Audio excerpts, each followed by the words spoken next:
deploying contracts, for example, it should be able to simulate stuff like that, which V3 cannot do. I think because it's very early stages, it would take me a lot longer to like fully flesh it out. I don't have a full picture in my head of exactly what the final product will look like, but it is designed to get closer to what a manual auditor can find, for example. Scraping Bits is brought to you by the following sponsors. MEV Protocol. Maximize your ETH staking value with MEV ETH, exclusively on MEV.io. And Composable. Execute any intent on any chain, coming soon to mantis.app. That's mantis.app. And Fastlane Labs, the only MEV and intent-centric team that has a daily deodorant application rate of over 68%.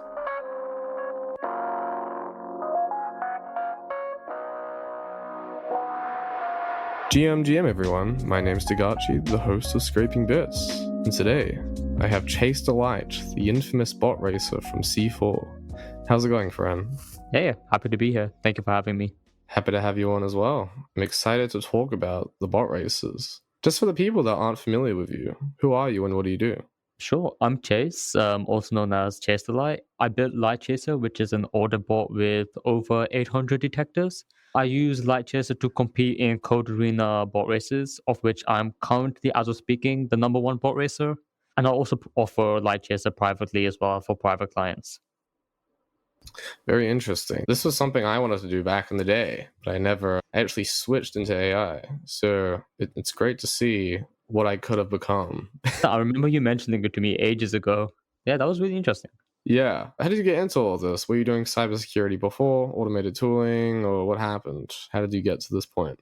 Yep. So I'd say I was pretty much a automator from the start. So even when I was in the university, all of my projects were automation based. Because like every year you have a project, and I pretty much exclusively did like automation stuff. And even when I started my professional career, I kind of started off as a regular software engineer.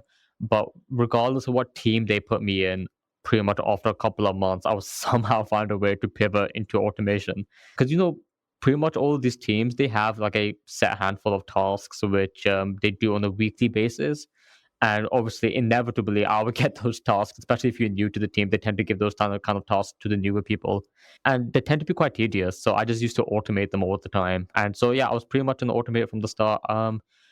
I'd say I got like my start with Web3 security automation primarily when Code Arena bot races were a thing, because I kind of had Lightchaser V1 framework already done. I made it ages ago for fun, essentially, because well, people don't really know this, but V1 was very rudimentary. It was originally I made it because how you have these different like Pancake Swap, Uniswap ages ago. I didn't even know what a smart contract was. Obviously, I knew programming, but I bought something, I think it was on Pancake Swap, and then my money just vanished. It wasn't very much, so it was nothing that I was particularly upset about. But I was like, where did that money go? So then I kind of looked into it, and that's how I realized what the hell a smart contract was. And I kind of like started learning Solidity. I learned how to learn Solidity relatively quickly. A lot of the, I'd say, vulnerabilities, at least at the time, were pretty automatable. Like it was the same couple of steps that you would look at when you were looking at a piece of like a contract. You would look for the same things again and again and again. And with me being an automator at heart, I was like, you know what, this could probably be automated. And at the time, I didn't even know that Slither existed. But then when I was kind of like looking into it more, then I kind of realized, but I put a rule on myself. I will not look at this Slither's code until Lightchaser V1 is done. And the reason for that was I didn't want to become like subconsciously influenced by a Slither, because I was worried that if I did that, I would basically just end up making a glorified Slither clone without like realizing it like subconsciously. And I'm glad I did that, because Lightchaser is like went down a completely different path. It's like quote unquote different skill tree. But yeah, that worked out. And then I put that on the back burner and kind of forgot about it. And obviously I started my full-time job, so I just focused on that. And then I was like, you know what? I kind of want to get back into Web3 security because that was really interesting to me. So, but then it was perfect timing because that's pretty much exactly when Code Arena announced Code Arena Bot Races. I was like, hey, I already have a framework ready. Let me just build on top of that. And then for the next, I'd say, 2-3 months of competing on Code Arena Bot Races, I upgraded to V. And then I'd say about 5-6 months after that, I finally upgraded to V3. And that's how I got my start, pretty much. What was it like going from V1 to V2, V2 to V3? What did it take to really test and ship these new features? And did you have to do any complete re-architectures at all?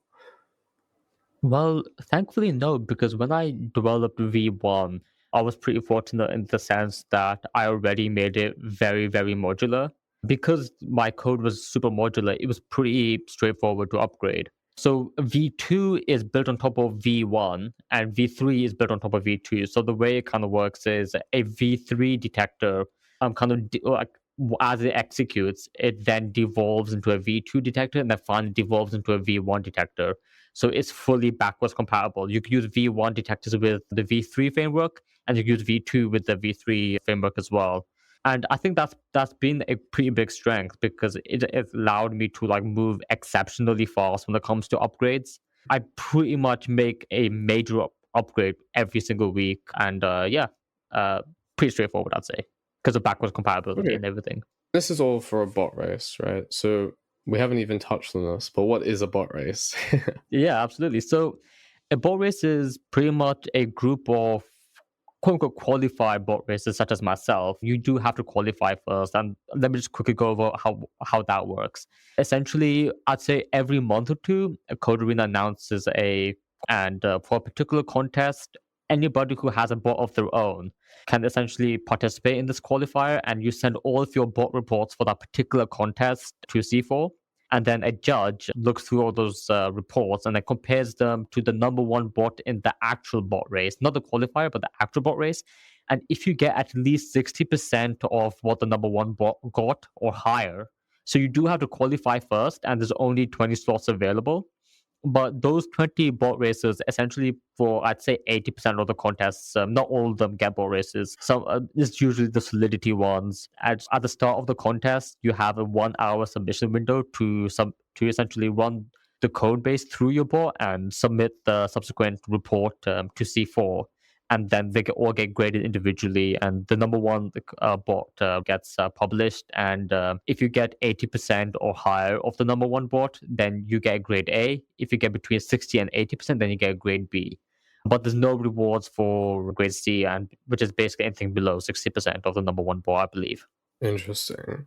Okay, so actually, when I was trying to do these bot races, there was kind of 3 modules that you need. It's, first of all, you have to grab the repository from the website. So you need to kind of scrape it and then download it and then convert it into whatever, whatever you want to perform analysis on. So let's say if it's Solidity and my one does, let's say, bytecode analysis, then I have to convert that Solidity, all those contracts, combine them, and perform all the analysis on it, which is the second component. Is, whatever you do, static analysis, dynamic analysis, then that's what you do. But then once you find stuff and you can actually generate an exploit, which, this is what I would do. I would generate the exploit, and then I would show, then you would have to write a report or automate the report because it's all happening in an hour. I think, which you would use like an LLM for. It's quite easy. But yeah, what was your process like? Just, that's what I would do. Yeah, of course. So when it comes to getting the report that you currently auditing, like the current contest that has a bot race, that part isn't automated because Light Chaser operates completely offline. That's just like by design. I wanted it to be that way because if I ever did decide to take on a private client, I'm not sure how to be okay if it had like internet access or anything, so it doesn't touch the internet. So the way I kind of do it is I have a separate program which essentially you just put in the link to not actually the C4 website contest page, but the actual GitHub contest page. So then it just grabs from there, and then the README text. It has the scope within that. It then just looks at that, and it goes through the contest repo, and it only grabs those particular contract files to analyze essentially. And so that's how I do the first stage. The second analysis is pretty much just me selecting what detectors I want selected and just hitting enter pretty much because the work has already been done in that front. The detector's already there. So, like I mentioned before, Lightchase is pretty modular. So I actually do have a feature where I have a set of detectors for L2 projects only. I have another set for ZK projects only, and I have another set for which accept arbitrary ERC20 tokens. So I have all these different subsets of detectors, and so once I actually have the repo within Lightchaser, I can then choose, okay, which one of these subgroups do I also want to select? So I have like a default set, which is like all the detectors which I run regardless. Then I choose some of the subsets as well. This is explained on my Twitter as well. And then I just hit smash enter and wait a couple of minutes. It usually takes between 5 to 10 minutes, but significantly large code bases such as Maya, for example, which I believe is like 30,000 lines of code or something like that, it could take a little longer. It could take 15, 20 minutes. But once I got the report, I basically just submit it. The submitting part is pretty straightforward. My bot has two outputs. It has the MD file, and then it has a JSON file because Code Arena does actually require your submission to be in the JSON format now. And they have a specific schema which you have to follow. Lightchase already has that integrated, so it produces both. And I just submit the JSON file through the submission portal, and yeah, I'm good to go pretty much. Interesting. When you talk about your analysis part, you say you have all these detectors. So is it all statically coded then? It's not actually dynamic. That's yeah, pretty much. It's yeah, mostly AST stuff, pretty much. Yeah. Okay. So it's basically like a sliver then, if it's just all detectors, right? Or how does it differ from something like sliver? I'd say it's more dynamic than I believe I explained this on Twitter as well. But it's more dynamic than something like Slither because it doesn't use it's semi dynamic. I'd say that's a good way of explaining it because with the like for example search terms are dynamic. It doesn't just look for static strings. It can actually look at the code base and depending on the code base, change its own search terms based on that particular code base. So it's not 100% static. I'd say it's somewhere between static and dynamic analysis. But yeah, that was V3 tech. So in V2, it was completely static. In V3, I kind of moved over from just the scopes being dynamic to even the search terms being dynamic. So it is dynamic in that sense, I suppose. Yes, that's yeah, pretty much. So it doesn't. It sounds like you're not actually deploying any contract and then running any tests through it, like a fuzzer, for example. It sounds That's right. a lot like, okay, you have the AST, and now you're just looking for common pitfalls. But how do you go about that if it's, let's say, I don't know, let's say it's a bit, the compiler is different each time, different depending on which compiler. So it could be a lot more code to get to the same point, or a little bit of code to also get to that same point. So how does it handle that? So that's the great thing about Lightchaser is that because I built the parser from scratch, when it comes to like different compiler versions and everything, it can handle that pretty well. It kind of has a specific rule set for, like, for example, Solidity versions of 8 and above, and it has like different like subset for 8 and below. So it can handle that pretty straightforward. But typically speaking, the vulnerabilities that you see are pretty much universal. Like it doesn't necessarily really matter on what compiler version, but you do have some which the compiler version does matter. A great example of this is some of the assembly detectors. I believe there was a bug in it's like an assembly bug which got patched in 8.14, I believe it was, or 8.014. And obviously that doesn't apply if the compiler version is higher than that. And Lightchaser can actually pick that up and exclude it if that is the case. So it will only look for those particular vulnerabilities if the compiler version is 8.14 and below, for example. Why did you only do static analysis rather than, let's say, dynamical with fuzzing and symbolic, for example? To be honest with you, yeah, it just didn't fit within the time window. I don't think I can build something that can do everything within the 1 hour time limit. And also, when it comes to fuzzing, I do believe that the current tools out there meet the needs pretty well. So I didn't see the point in essentially reinventing something that's already done pretty well. I kind of wanted to build something where there was a gap. And I believe Lightchaser kind of was able to fill that.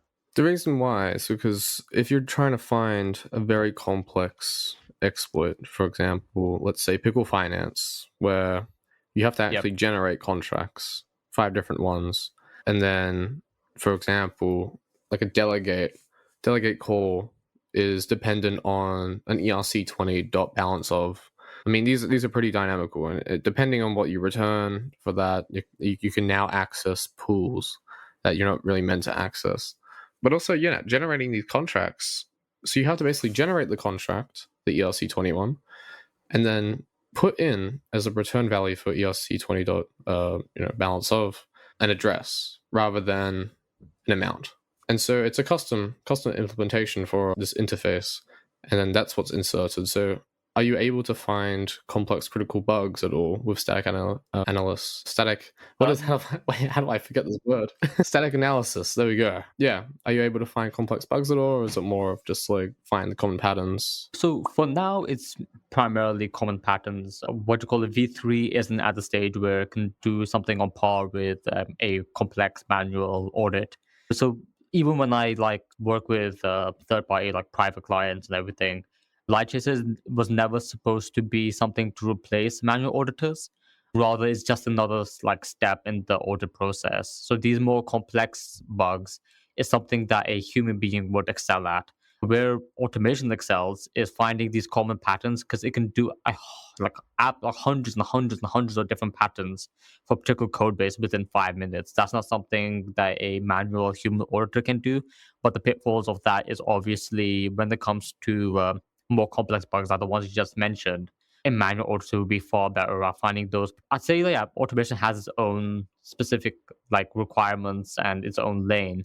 But when it comes to developing more advanced detectors like the one you just mentioned, that's not something that V3 is looking to do, but V4 will be able to find like high and critical vulnerability findings far more often.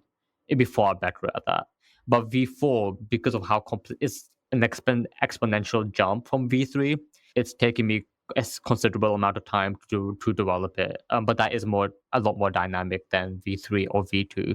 But it does come at the price factor of speed rather. It takes a lot longer to run a V4 detector than it does a V3 detector. And because of the complexity, I'm not estimating V4 to be done anytime soon, but it is in development. But V4 will be able to, I'd say, get closer to where I want automation to go. So what would V4 look like then? What kind of techniques you're going to be using? Nothing definitive, but like you mentioned, deploying contracts, for example, it should be able to simulate stuff like that, which V3 cannot do. But I think because it's very early stages, it's very early in development, it would take me a lot longer to like fully flesh it out. I don't have a full picture in my head of exactly what the final product will look like, but it is designed to get closer to what a manual auditor could find, for example. But if you ever have a podcast like a couple of months from now, I should be able to share more regarding that. It's still pretty early right now. Obviously, all of the actual exploits are complex, all the like really big Absolutely. ones. And so this is something that should be focused on. And I've said this a fair amount of times, and people don't agree that can all be automated. Like humans will no longer be needed for this because it is a very rule constrained game. And although yes, there is tons of possibilities, if you have a strong enough system, like let's say a HFT system where you're using like FPGAs to create your own hardware and run them in parallel, like very beefy setups, like servers type thing. And you run like, parallel fuzzers simultaneously that assist each other, and also combine that with, some type of AI model where it's able to learn over these millions of trial and errors. It will be able to pick up some stuff, right? So it's a time game of who develops it first. Obviously, it's not easy, which is why it hasn't been done. But that's the end game, and that would be able to cover all of these detectors as well, all 800 and more. That's just kind of like a typical fuzzer. But as long as it's able to direct itself, right, that's kind of really what it is. And the only reason that hasn't happened is because nobody's developed it. But yeah, that's my little rant. So I do kind of agree where like automation, it can definitely go further, which is why I even started development of V4. Because if you actually look at my performance, especially like in something like bot races and even with my private clients, that is going pretty well even without V4 being in place. But the reason why I'm developing V4 is because I do feel like in the future automation will play a much larger role. And because of that, I do kind of want to be at the forefront of that. So I am planning on taking Light Chaser down that route of essentially developing something that gets closer and closer to the skill level of a manual auditor. I don't know how long it would take because I am a solo team, but it is definitely something that I have in the works in the long run. Yeah, definitely. It's a hard road because that's what I was doing. You've got to build like your own forking system, your emulator, and since these Yeah. bugs are all, they all do require like the stars to align in a certain way, and these stars are four different things. You have all these different contracts, all their different functions, all their different states, and then all the different call data, and you have to align all these Yeah. perfectly, and they all affect everything else. So you could have the same vulnerability, but it's in a different state. It's no longer a vulnerability in that like particular state, right? So it's very Yeah. contextual. It's very stateful, and like stateful fuzzing is really difficult. It's like probably the most computational heavy type of testing if it's all relying on state. You're changing one thing, and then you build up this giant corpus, and usually it's better to just slice the corpus in half and keep going. Instead of just continually spamming new ones. It correlates really highly with mutation and natural selection. Actually, is what I've realized after reading these books. And that's why I think like AFL was really good because it's just random and it's able to find this and it has no bias. And that's kind of what happens with evolution as well, at least from what my current knowledge. It could be debated whether you're religious or not, but it is very interesting nonetheless. And like looking at, all these types of different fuzzing, like directed fuzzing is really good. Mutation fuzzing, all this other stuff.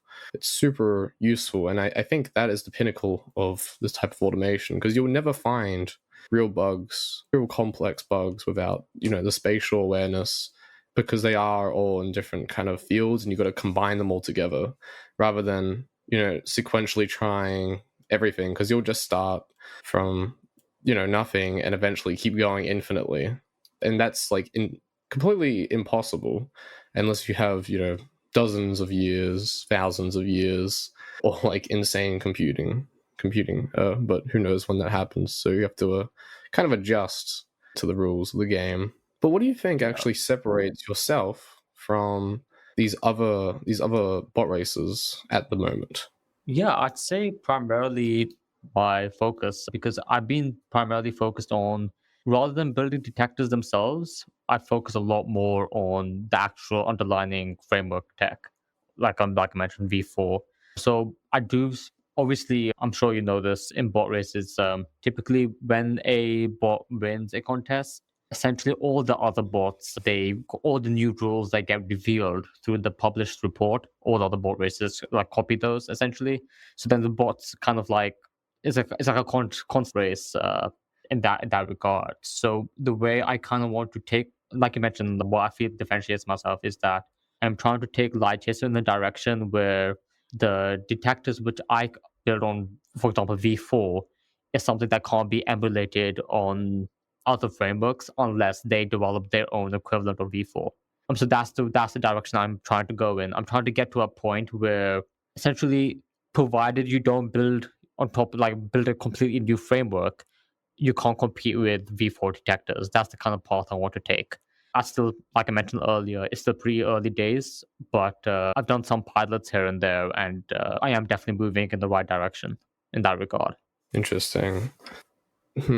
Yeah, I think it's actually quite interesting because if you did transition into fuzzing or dynamical testing, then it would be able to become like a fully fledged company where you can like charge a Yeah, lot of money first of all, but also secure a lot of protocols in ways that matter. Obviously, common patterns are great, but there's so many tools for very basic things, and the hardest thing, which is why there's so many hacks, are the complex bugs. If you get rid of that, you're minimizing the amount of risk overall for crypto and increasing the chances of it actually getting accepted by institutions, etc., which is obviously the end goal. Well, right. at least that's what we hope. Some people in here, well, majority of people are just there for the money. But the true Mhm. value of it is to turn it into like something that is meaningful and actually changes the world financially. But that is the Yeah, way. absolutely. And obviously, if you do this, there's insane money on the table because now every protocol is going to come Yeah. to you. More people are going to get in the game. All this stuff is going to come. Whereas, like, Yeah, I mean, simple detectors is like very easy. Like if we think of like, what's a good analogy? There's a lot more people that are good at doing very simple things than they are at the people doing very advanced, complex things. right. And then when you get into like the automation side, it's an even more narrow niche. And if you like add Right. AI onto that, the AI cyber is even more narrow niche. The more you keep Mhm. adding, there's less competition. The moat gets bigger, so to speak. Exactly. And it's still amazing that you're doing, you've actually got clients now privately. So what was the Mm. process of actually getting these clients and acquiring them and even retaining them? Yeah, absolutely. So in terms of getting clients, I didn't actually start off with any sort of marketing. I kind of just would publish every time I would just like score high, or I would just basically share like how Lightchase is doing on Twitter. And then I had some people like reaching out asking, "Hey, do you offer this privately?" And at the time, I would pretty much say, "Oh no, not right now." But then kind of like I'd say late 2023, early 2024, I started actually like trying it out. Like, okay, let me take on a private client and see how it goes. And yeah, they went pretty well. But like in the super early days when I had my first few clients, there were some things which I had to iron out, which that really helped to identify. I'd say like one of the issues is some clients, for example, didn't want the entire range of detectors. They only wanted the really high value, high impact ones. And because Lightchaser was quite modular, I was able to create essentially custom profiles for each of my clients, which only had detectors that they cared about. So that was like pretty early days. And then essentially when January kind of came around, I had a mix of clients either reach out to me or I reached out to them. Hey, I see you do private orders. So do you want to try implementing Lightchaser as part of your pre-order process? I mean, that's one very key factor. I never once advertised Lightchaser as a manual order replacement. So essentially, in my, I'd say, main copy, essentially what I mentioned is breaking down a protocol's order journey into 4 steps. First, you pretty much run it through Lightchaser, for example, or another automated tool to pretty much get rid of all the low hanging fruit and like all the glaring, blatant weaknesses.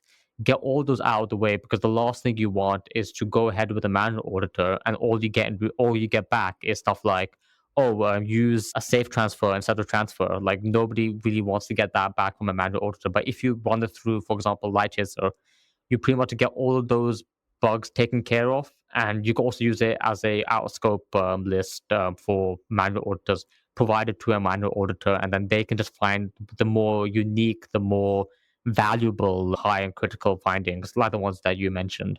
And then, so that would be like the second stage, which is the manual audit. Third stage would be competitive audits, like Codehawks or Code Arena or Sherlock. And then the final stage would be essentially bug bounties. So that's how I would essentially explain it to all my prospect clients. And that seemed to work pretty well because there's a lot of advantages of running your bot through automation. One thing is the wide coverage. For example, if you have 800, 900 detectors, that's a lot of different individual vulnerabilities that you can scan your code through. And on top of that, you can essentially from right off the bat, you get a list with like 100 plus different findings. And then you can give that to a manual auditor as a out of scope list. And also manual auditors can use that to expand particular vulnerabilities into high and criticals. Because I do apologize, I don't remember exactly who mentioned this, but I believe it was Alex, the entrepreneur. But he mentioned that a high vulnerability is essentially just a combination of like two medium vulnerabilities or something along those lines. So by giving the final report to a client and then to the manual auditors, they can actually use that report to help them find higher value, higher critical, like more critical vulnerabilities. So it can be used in that way. So there's quite a lot of benefits, which I definitely discussed to my like prospect clients about, and that's how I've been getting sales. And things have been ramping up recently. In Mm. fact, most of my current clients actually reached out to me rather than me reach out to them. So things are definitely growing and the demand is growing. So if you are on the fence on getting into automation, now is definitely a good chance because there's not many players in the field.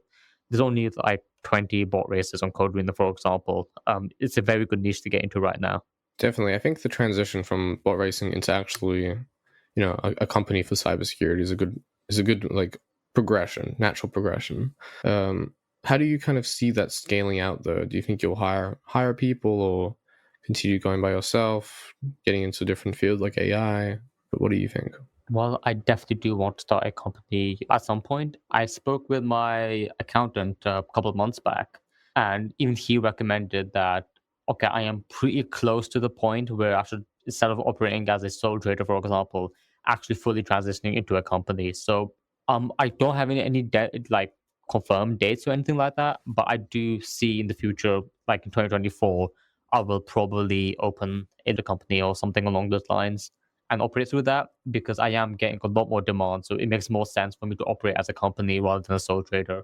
But when it comes to staff, that was a pretty tricky one, because this is something I've been thinking about. When it comes Mm-hmm. to working on Lightchaser itself, I'm not sure how okay I am with, I say, like an employee, for example, actually having access to the code. Obviously, it's still super early days, but especially with V4 being developed, because V4, like I mentioned, is an exponential jump from V3.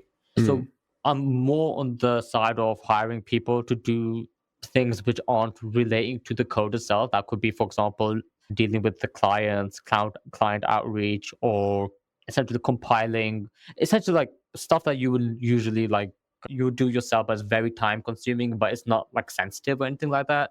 Those are the kind of Mm. tasks which I am looking to outsource for like an employee or something like that. In fact, I actually have like a lot of as an interest in starting off with the intern rather than a full-on employee, and see how that goes. Use that to test the waters, because there's a lot of tasks which are extremely time consuming. For example, let's say I provide a report, and I'm not talking about Mm. private reports, but a public report which is publicly available, publicly viewable by anyone. I want to go through that report myself, and because there could be like over 100 findings, I want to go through that report to find any false positives, because I don't want there to be. Ideally, Lightyear want to produce any false positives, and to help me like get towards that goal, I would like right now I go through the reports myself and to identify them.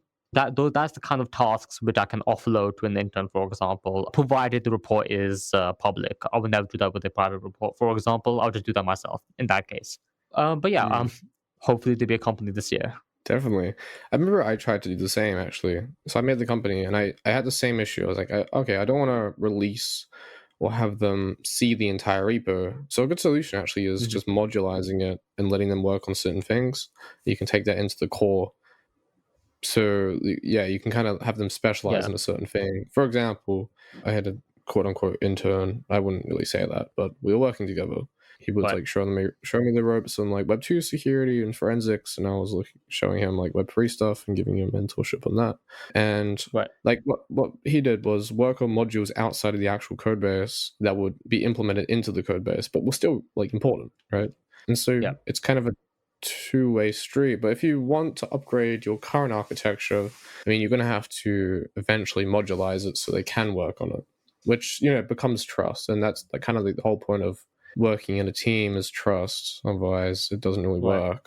That's the advice I got. Absolutely. I Yep. mean, I did want to ask, how come you decided you didn't continue with your security automation work? I'm talking specifically building a bot for Code Arena, for example, because you mentioned that there were quite a few like shortcomings that in what you envisioned for security automation. So how come you didn't go essentially continue with on that path?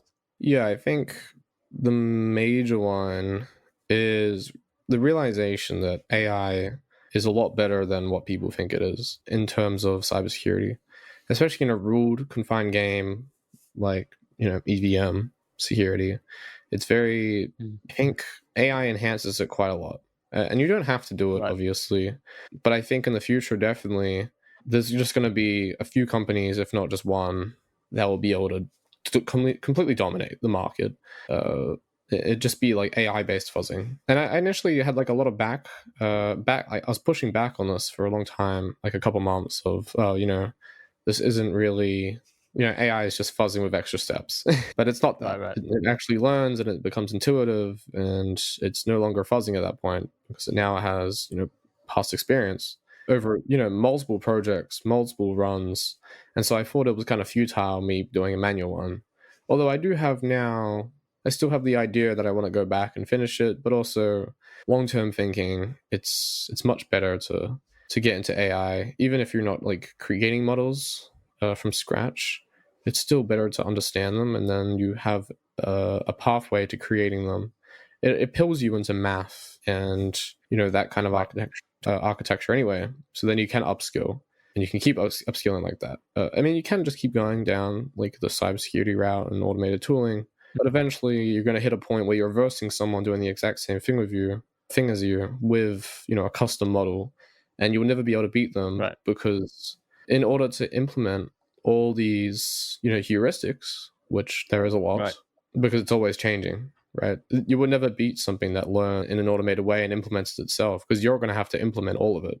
Like, for example, the Right. detectors is a great example. Right. So basically, it's like a mind for cybersecurity, and it can run in parallel and have way more compute than you, think in way more dimensions than you, and run 24/7.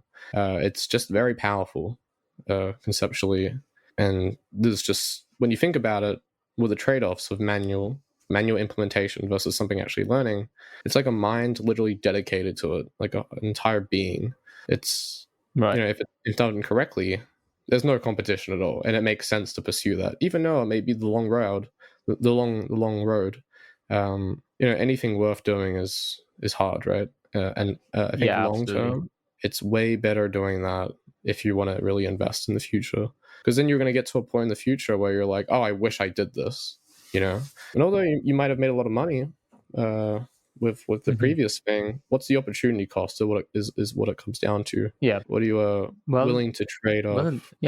Well, in that case, should we have a unofficial competition to see who could get there first between me and you? Definitely not. I think, like, I don't know, I'm doing a lot of things. I kind of jump from topic to topic. But you want to get into AI? Right. Well, if there's a like you mentioned, if that's like the future, then it's definitely not on the roadmap right now.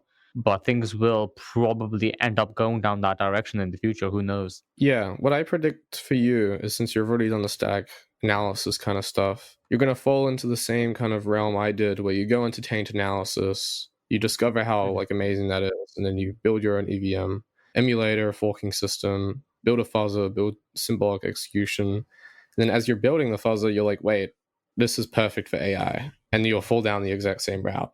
Or you'll just continue doing it and finish it, do what I didn't. Those are like the two kind of pathways, the two branches. But yeah, I truly believe like AI is very powerful, and we're in the time where if it's like the most powerful technology, right, like ever. Yeah, absolutely, 100%. Have you heard of Ico by any chance? Oh yes, I was actually going to do a podcast with him, the guy that created it. Yeah. But we've delayed it a few times. Yeah, I mean, that's very similar to what you're saying, but for Web 2, I believe. I'm not sure if there's a Web 3 thing. He's doing, he wants to get into Web3, but I believe his one's based off this paper where it's fuzzing with like an LLM that assists in the inputs, but it's not like AI. Oh yeah, I mean, it's AI fuzzing, but his one's a bit different to like that paper. I don't know specifically what happens, but his one's very successful. He's doing really well with Ico. Yeah, 100%. I mean, I see him all over my feed. Yeah, he's blown up a bit. Yeah. I mean, his Twitter is really fun. KEIOX. Yeah, 100%. Yeah, he's a very interesting thing. And you hear a lot of people talking about fuzzing and AI. It's kind of like this buzzword. And when you go into like these fuzzing group chats and you mention AI, they're all like very doubtful of it. And they're like, oh, you would never do it if you don't have a PhD. Like all these like PhDs are doing it. What makes you think you're different? And it will never happen. But like, again, it's the same in Web3. When you talk about complete automation, they're very skeptical, mainly because it will completely replace them, and they're not upskilling. And that's just kind of natural selection, I guess, right? In the perfect form. So there's a reason why they're denying it and not doing it. You've got to be contrarian to these beliefs and really push for it. Right. Otherwise, you can't do it, right? So if you can open your mind and really see the potential and believe in it, and not be in this denial stage, then it's quite obvious what the steps are, and you should definitely walk towards it. But again, 100%. Like the contrarian. the thing I would say about myself is I am pretty competitive when it comes to these kind of things. If I ever kind of like catch wind that there's like some new, for example, automation around the corner and like it's next level, I'll probably go into overdrive mode and try and beat it essentially. So yeah, I'm actually pretty excited for things to like get to the next level. This is something I've actually spoken about with some people who I know. Essentially, what they asked is, what would happen if, for example, if some other company crops up and they build something that's like next level Web3 security automation that blows like Lightchaser out of the water, for example. I would say this is pretty arrogant, but I just pretty much said, nah, I'd win. Like, I'd probably just go into super hyper overdrive mode and start working like 18 hours straight every single day until I beat it. I personally actually want things to get very competitive and very difficult. I mean, like in the future, it would definitely be a few people. For example, one of them, Lucas Martin Calderon, with Pentestify, right? Like he's doing Yeah, yeah, complete AI cybersecurity, and if you don't right, have an AI, you can't compete at all. Like it's just right. as simple as that. So you're literally forced to upskill because he's done what I was mentioning before. Like you're at the intersection of multiple disciplines. So, Mm, cybersecurity and AI, right? And he's done cybersecurity in Web right. 2 as And well. Web3. Yeah, and Web3, right? So you're combining all these different things. He's also really good at math, right? But this is like the type of caliber you'll be facing when you get to this level. You need the multiple disciplines and the intersection between them all to really grasp the ideas. Because without one discipline, you might not have the same ideas as someone that has Mm. done both, right? You're just lacking that knowledge. Is that why you mentioned employees? Employees should be people that specialize in certain things, and then you have that is able to combine all the ideas and direct them how they all work. And that's in my idea, in my like current understanding of how it would work. That's what I would do. You Hmm. have kind of all the ideas of how they all intersect, because you are like, you either deeply know everything in those fields, or it might be like mediocre but know it, like a lot of it in all of the fields, and then you can direct all the specialists which are really great at one thing and combine them with someone that's really great with another thing, and you're like that intersecting link, I guess, that bridge to connect it all. That's my kind of thoughts right now. Otherwise I would Yeah. definitely still be doing it, I think. To be honest with you, like, this is purely selfish, but I kind of want you to stay in the Web3 security automation field because I just want to have like some really top tier people to go up against. I mean, honestly, like the best way is to be better than yourself, because you're gonna reach a Mhm. point in Yeah, your yeah, life, absolutely. hopefully, that there is no competition. Then the only competition you have is yourself and being better than yourself and going beyond that. Yeah. Imagine people like at the top of their game, like you're kind of at it now. If there's no competition, there's always competition. They're always coming up. It's just a race, and they might be like a mile, 5 miles behind, but they're still coming, Hmm. and you've got to keep that distance. But Yeah, yeah, yeah. people also build in silence, so it's a it's a forever race, I guess. Yeah, you just don't know when you might get hit behind. I mean, that's the thing. Like when I, for example, I got the first like number one position on the Crypto Bot Races. Instead of just building more detectors, I decided, okay, so there's a certain ceiling that V3 detectors can get to, like a certain complexity of vulnerabilities that they can find. Right now, even though I achieved what was then my goal of getting the number one spot, I kind of wanted it to get to the next level in the sense because what I could do is I could just keep on making V3 detectors forever and maintain my spot that way. But the problem is the actual, I'd say, complexity ceiling won't go up. That's why I started developing V4, and making V4 has been really time consuming because it's a quite a big jump from V3, but it's worth doing because I kind of want to see the absolute limit that I can get to building Light Chaser. I completely see your point. Yeah, if you want to venture into the world of math and AI, Mhm. which is incredibly difficult, Yeah. It's definitely Yeah, worth it. absolutely. Yeah, I mean, if that's what it takes And to like build like V4, V5, whatever it may be, so be it. yeah, and I wouldn't be surprised if in the near future people are using AI in these bot races as well. In the early days, we had a lot of GPT based bot Yeah. races, but then they got outcompeted pretty much. But Yeah, I mean that's just using ChatGPT. I think if you really want yeah, to yeah. capture a market, you've got to build your own models, and that goes with anything. Oh yeah, yeah. Custom stuff is always best. I mean, no, I completely agree because like if you're just building on somebody else's stuff, your competition can do the exact same thing really easily. There's nothing special about what you're providing. I mean, that's one of the reasons why I built Light Chaser from scratch was because I kind of wanted something that I could. I believe I mentioned this earlier on in the podcast. I pretty much made it like a self-imposed rule of not looking on any analyzation tools that were currently available because I kind of wanted to go down my own quote unquote skill tree. But yeah, I totally agree Mm. that building your own stuff, if you actually want to get to the absolute limits of what is possible, you have to build your own stuff. There's no way around it because you can't be number one if you just build on somebody else's thing because technically they are number one indirectly. But yeah, Well, you can modify it. You can yeah, modify and learn from it, but yeah, it depends how you define number one, though. yeah, yeah, Like look at Steve Jobs. He was copying all these other designs and like putting his own twist on it, and there you go. There's a new invention. yeah. Or like MDOS, which was based on QDOS, I believe. Interesting.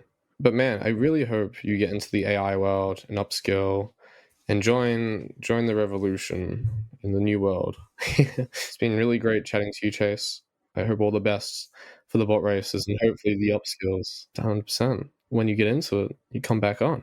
Honestly, we should definitely arrange something maybe like 6, 7 months from now, and like yeah, see where automation is then.